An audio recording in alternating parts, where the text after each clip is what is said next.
this past week I've had an opportunity to really get to know more about the human body, probably more than I ever wanted to know before. When Carolyn was getting ready for her knee surgery a week ago, they decided that they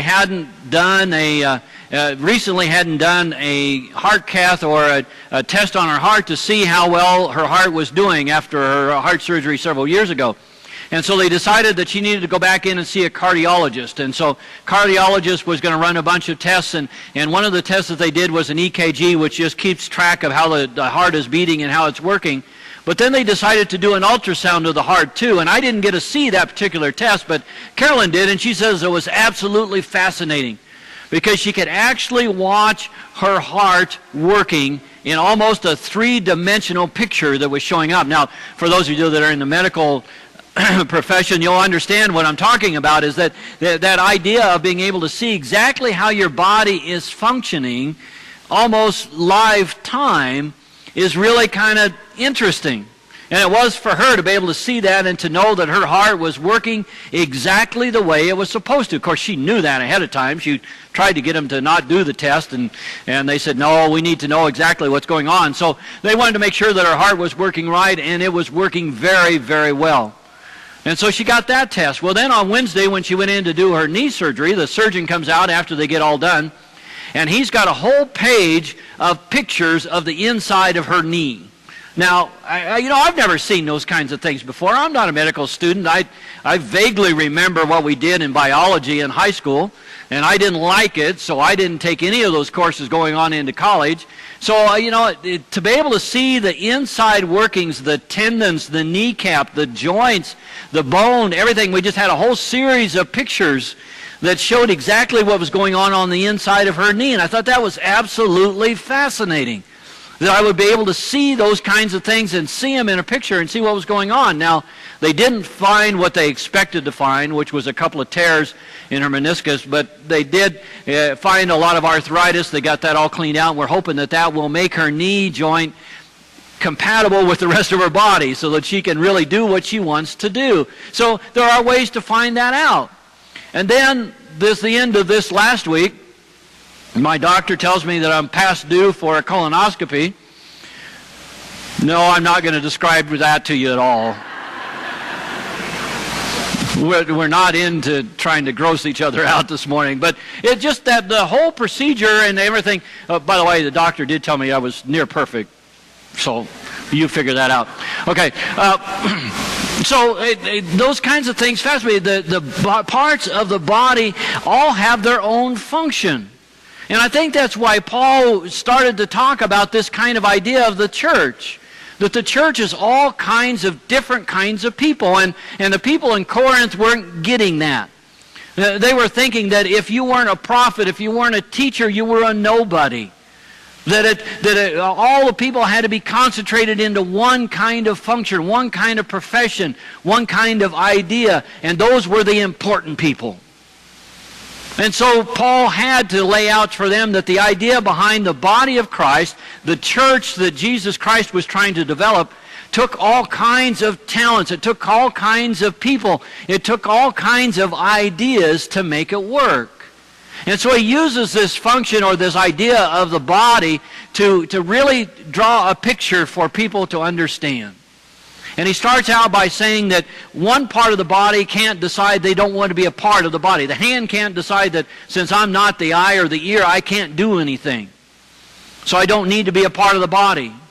But he also goes on to describe that some parts of the body can't tell other parts of the body that they don't need to be there because they're not important. The hand can't say to the foot, well, because you're not a hand, I don't need you. Try walking without a foot sometime.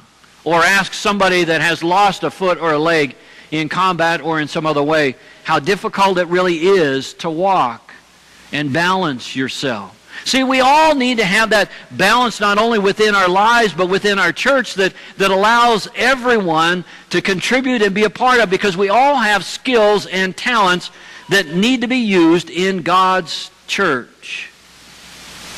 We're in the process right now of trying to bring these two congregations together into one.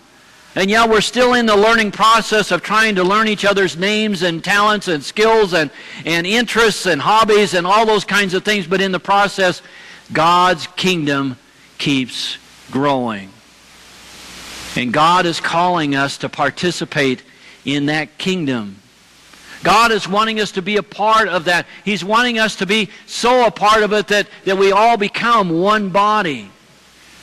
That we start functioning as a single unit. And then we begin to understand how important that really is. You know, it's really important for us to understand that that's part of where we are and what we should be doing. That we need to have this idea of the different kinds of people that brings up this fellowship and brings up this kind of idea of who we are. Paul lays it out for us. He points out and calls us out of our everyday routines to serve one another, to take care of one another. This is evidence of that.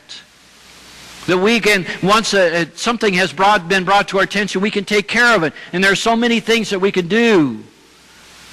In this particular letter to the Corinthians, Paul is trying to line out to them exactly what they are to be, what they are to do to be the church that God has called them to be. So pay attention to what he is saying. This chapter 12 is a good lead-in to chapter 13, which we all know is what God uses, or Paul uses, to describe God's form of love in the world. So his vision is of Christian leadership, of pointing to a common image that everybody would understand, and that is of the body. And that we are all part of it. Down towards the end of that message that he had for us this morning, he says this: you are the body of Christ and individually members of it.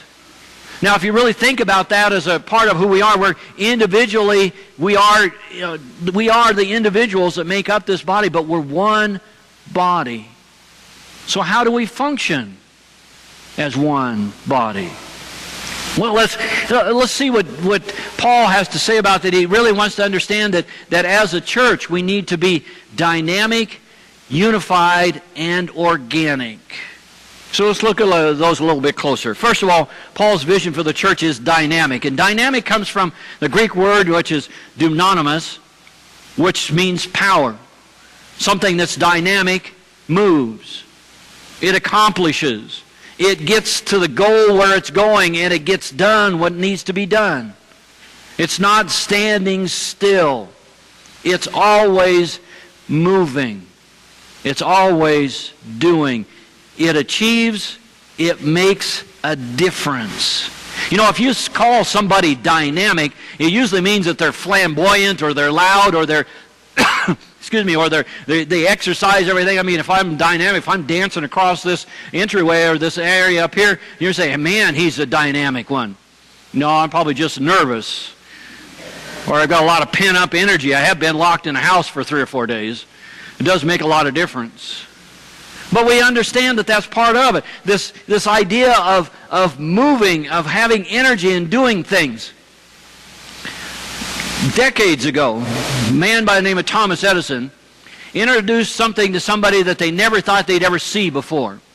He took stationary pictures and started to make them move. He took a series of pictures and he put one after the other, after the other, after the other, and he introduced to the public the motion picture. Now, up to that point, everything had been static. Everything had been still. In fact, if you wanted your picture taken, you had to stand still, absolutely motionless, for 15, 20, 30 seconds before the film would develop the picture that they were taking. Try and keep a teenager, try and keep a young kid, a baby, a child, still for 15 seconds. It's naturally impossible. But that's what everybody knew. Now all of a sudden, people were seeing moving pictures. And they didn't quite understand what it was all about, but they were excited about it because it was different. It was something. Photographs that moved. Well, Paul's image of the body of Christ is that it is dynamic. It does not stand still. It doesn't wait for the world to catch up with it. It goes looking for the world. That's what dynamic means. Instead of choosing this image that doesn't move, it acts. It it makes a difference in the world. Not just the world,